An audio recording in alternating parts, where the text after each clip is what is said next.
आखिर किन गर्छन् मान्छेले आत्मदाह?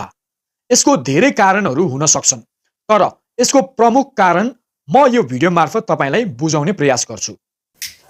जीवनले तपाईलाई जलाउँछ कि जलाउँदैन? आउनुस् हेरौँ।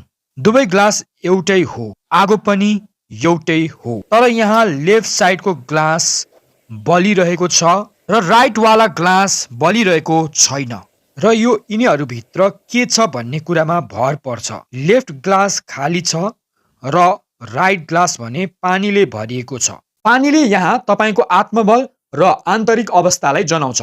जीवनमा समस्याहरू आउनु स्वाभाविक हो, तर ती समस्याहरू आउँदा तपाईले बाहिरको दुनिया र आफूभित्र कस्तो व्यवहार गर्नुहुन्छ भन्ने कुरा, तपाई भित्रैबाट कस्तो हुनुहुन्छ भन्ने कुरामा भर पर्छ। हामीले गर्ने दैनिक साधना, योगासन, ध्यान र क्रियाहरूले हामीलाई भित्रैबाट मजबुत राख्नुको साथै हाम्रा सबै दुःख र तनावहरूलाई भस्म गरिदिन्छ र हामीलाई सधैँ आनन्दित राख्छ। त्यसैले हामीले दैनिक साधना गर्छौं। यदि तपाईको आत्मबल मजबुत र तपाई भित्रैबाट सधैँ आनन्दित हुनुहुन्छ भने तपाईले जीवनमा आइपर्ने हरेक समस्यालाई समाधान गर्न सक्नुहुन्छ।